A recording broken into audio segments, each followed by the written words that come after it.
It's personal between me and you, and I'm going to do you some serious harm, you big stiff idiot. All right, Brennan Taylor here, True School Sports. I'm with the man himself, the fighting pride of Milwaukee, Wisconsin, Luis Arias. What's up, champ? What's going on, man? Yeah, nice to see you again. Yeah, nice in the gym as always. You gonna catch me? You want to find Luis Arias? Go to the gym. Yeah, always. That's where I'll be at. Yeah, you're coming off that big win against Jarrett Hurd, and you went through a lot of obstacles, man. What do you feel like? What do you feel is next for Luis Arias? World title fight, man. Either a world title fight or a world title challenger. A former champion or a former title challenger.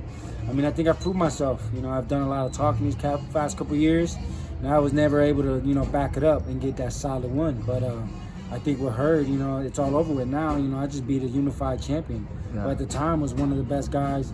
He was the top guy in the division. Actually, when I fought him in June, the Ring magazine had him ranked #1 at 154 pounds, and I dominated him. Not only did no one think I was going to win the fight, I don't think anyone thought I was going to do it as easy as I did. Yeah, did I take a couple shots? Yeah, but I dominated that fight from the beginning, to the end. Yeah. So I think I put myself in there as one of the top guys, and it's time to get my crack at a world title, man. Like I said, I'm on a world title chase, and I'm not going to stop till I get a crack at one.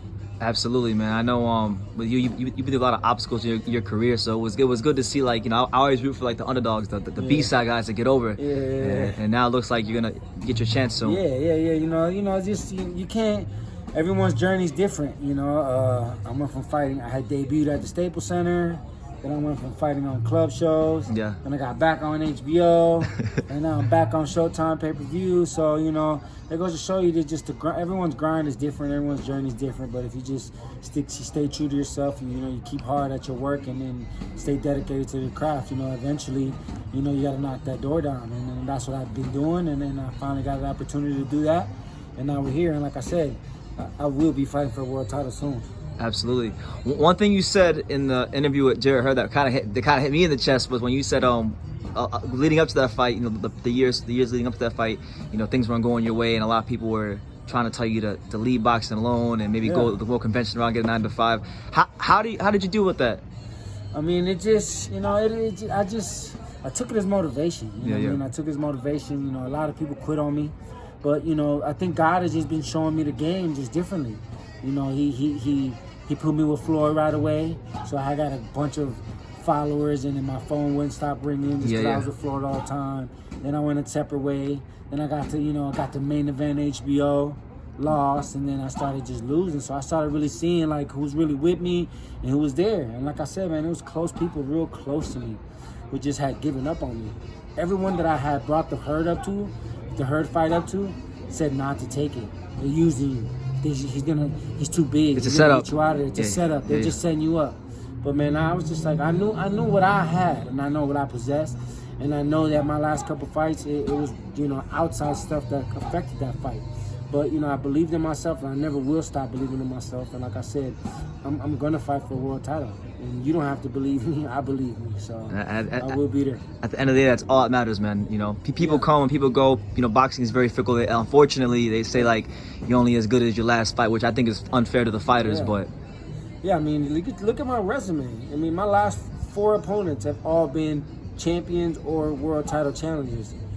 I just beat a unified champ. You know what I mean? So you gotta look at the record, man. You gotta look at who they've been put in front of. If you can go see they were matching me up to the middleweight in the beginning of my career, and I was winning these fights. I was beating bigger guys. I remember that, yeah. And it was just that's just how my career has been, But I appreciate everything, I got it the hard way, I took the hard fights. So now that I'm in those stages and I'm in those fights, it's I've already been here. Yeah. You tasted every level of boxing. All the levels. The amateurs to the pros, you know what I mean? Come on, man. What guy, when I was only 16, 17 and 0, and I fought Danny Jacobs, who at the time was the #2 middleweight in the world. He had just fought Triple G off on pay-per-view the fight before. And I fought him. I took the fight immediately. I'm talking about immediately. And you believe you could win. I mean, I remember the press conference. It was probably one of my favorite press conferences in the last couple of years. You were talking about he hit the deck and the whole world going know who Luis Arias is. Yeah. You know what I mean? It's just self-belief. And if I would have been training here with Salas, I would have won that fight. If I would have been training here in Vegas and I wouldn't have left Vegas, I would have won that fight. You know, so but it's all life lessons. You take it for what it is. You just learn from it and you get better.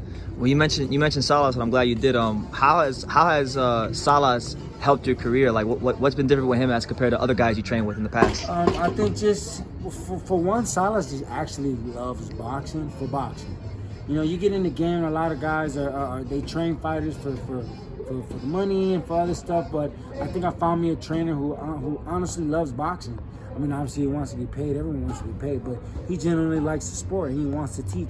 You know, so he was able to just to mold me and just bring the best out of me and get me in just good conditioning. And Salas, and then my strength conditioning guy, Mark Filippi, who's a former world's strongest man, he was able to get me stronger, and just I was able to put those two monsters together and create this top-notch fighter now. Yeah, and it makes sense because like when you fought Jarrett Hurd's a physically big guy, and there were times in that fight where a lot of times you pushing him back, and you know, like I said, I dominated the fight. Like he only came forward on me when I was taking little rounds off or taking times off where I need to. Didn't it rain too towards the end of the? Yeah, it was raining. But you can go back. Well, you can't even look at the fight because Showtime ain't released it yet. But when they do, you will see that from the opening bell to the last bell, I dominated the fight. I controlled the pace.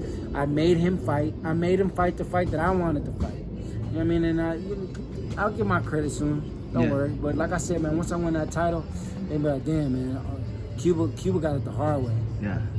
True fighter. True fighter. Yeah. True fighter, man. I've been everywhere fighting.